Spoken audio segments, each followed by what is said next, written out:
ये कहानी है रोहित की। रोहित हॉस्टल से निकलकर किसी पुराने इलाके में सस्ते रेंट पर एक कमरा लेता है। कमरे में थोड़ी सीलन की बू थी। उस मकान का मालिक एक बहुत ही खामोश और बुजुर्ग व्यक्ति था। तो मकान मालिक ने किराया लिया और जाते जाते बहुत ही खामोशी से बोला, बेटा, इस कमरे में जो भी सामान है उसे वैसा ही रहने देना, किसी भी सामान से छेड़छाड़ मत करना। रोहित ने सोचा, बुजुर्ग व्यक्ति है, शायद अपने चीजों से थोड़ा ज्यादा ही लगाव रखते होंगे, इसीलिए उन्होंने ऐसा कहा। उस कमरे के कोने में एक लकड़ी की दीवार जितनी पुरानी अलमारी थी। उस पर एक पुराना लोहे का ताला लटक रहा था। 2-3 दिन सब नॉर्मल था। तीसरे दिन जैसे ही रोहित अपनी पढ़ाई करके सोने वाला था, तभी उसे एक आवाज आई। आवाज उस पुरानी अलमारी से आ रही थी। रोहित बेड से उठा। उसने सोचा, अलमारी में कोई चूहा या फिर जानवर फंस गया होगा। तो उसने अपने मोबाइल का टॉर्च ऑन किया और जैसे ही उसने अलमारी के पास पहुंचकर ताले पर हाथ रखा तो ताला अपने आप ही खुल गया। रोहित का दिल हल्के से धड़का। उसने अलमारी के बाहरी गेट को थोड़ा पीछे धकेला, बट उसमें कोई भी कपड़े नहीं थे। अलमारी बिल्कुल खाली थी और बीच में एक अजीब सी चीज रखी हुई थी, एक मिट्टी से सना हुआ ब्लैक बॉक्स। उस बॉक्स पर लाल रंग से कुछ अजीब सा लिखा हुआ था। रोहित ने उस डब्बे को बाहर निकाला और अपने मेज पर रखा। मेज पर रखने के बाद जैसे उसने उसको खोला तो वो डिब्बा बिल्कुल खाली था।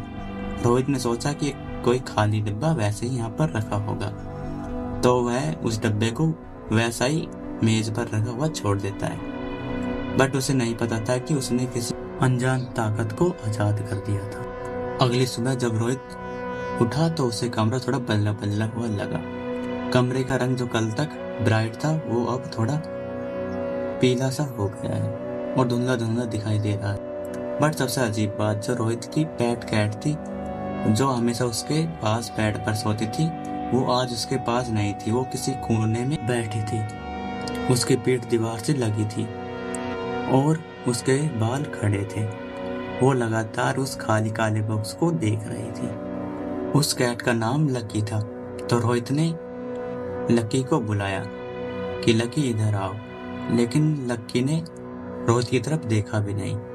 वो तो लगातार उस खाली काले बॉक्स को देखकर घुर्रा रही थी, जैसे कोई बड़ा खतरा हो। उस दिन के बाद रोहित के साथ बहुत अजीब घटनाएं होने लगी। जैसे ही रोहित सोता तो उसे लगता कि उसके बेड के पास कोई खड़ा है और लंबी लंबी सांस लेने की आवाज आती।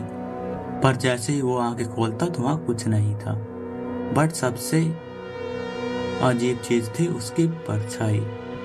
एक शाम जब रोहित मिरर के सामने लाइट ऑन करके खड़ा था तो उसने नोटिस किया कि उसकी जो परछाई है वो उसके साथ मूव नहीं कर रही है।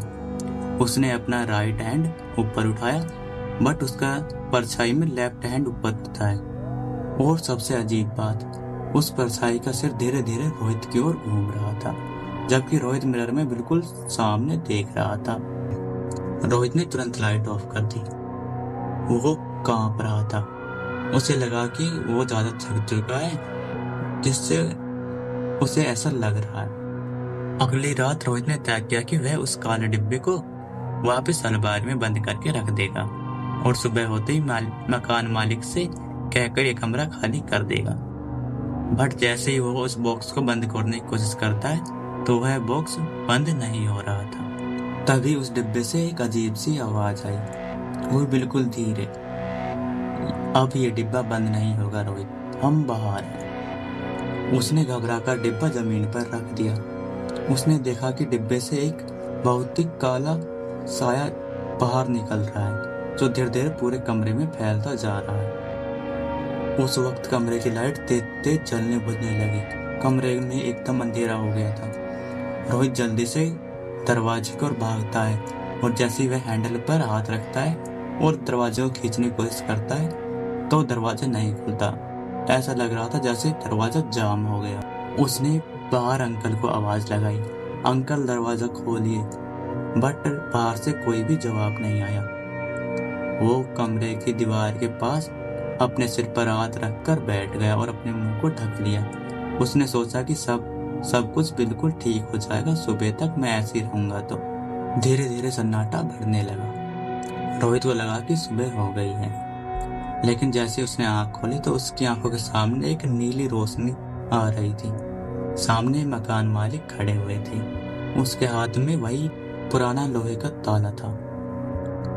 रोहित ने कहा, अंकल देखिए ना, मेरे साथ बहुत अजीब सी चीजें हो रही हैं इस कमरे में। मकान मालिक ने रोहित की तरफ देखा और उसने थोड़ा अजीब सी दुख भरी स्माइल में रोहित से कहा, रोहित बेटा, मैंने तुमसे कहा था ना कि इस कमरे की किसी भी चीज को तुम मत छेड़ना, और तुमने वही पुराना ताला खोल दिया। रोहित ने कहा, मैं इस डिब्बे को बंद करके वापस रख दूंगा, मुझे बचा लीजिए। बुजुर्ग ने सिर हिलाया और कहा, अब बहुत देर हो चुकी है। उस बॉक्स में जो नेगेटिव एनर्जी थी वो अब मुक्त हो चुकी है। उसे जो किसी नए शरीर की जरूरत थी वो उसे मिल चुका है। रोहित ने हैरानी से पूछा, नया शरीर? उस मकान मालिक ने ये सुनते ही दीवार की तरफ इशारा करते हुए देखा। रोहित कांपते हुए उस मिरर की तरफ देखता है। मिरर में रोहित का चेहरा नहीं था, उस साये के था, और जो रोहित का शरीर था वो अब उसके पास था। उस शरीर पर एक धुंधला सा अजीब सा चेहरा लगा हुआ था। उसकी आंखें धंसी हुई थी। वो साया रोहित को मिरर में से देख रहा था। रोहित ने अपने हाथों को देखा जो अब बिल्कुल धीरे धीरे टाइट होने लगे थे और उसका शरीर सिकुड़ने लगा था। रोहित की आवाज धीरे धीरे धुंधली हो गई।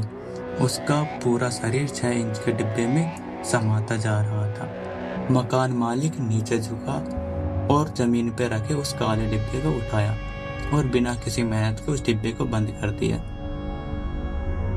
और फिर उस डिब्बे को उसी पुरानी अलमारी में रख दिया और एक बड़ा सा ताला लटकाते हुए उसने अजीब सी फुसफुसाहट में कहा, चलो अब किसी नए किराएदार का इंतजार करते हैं।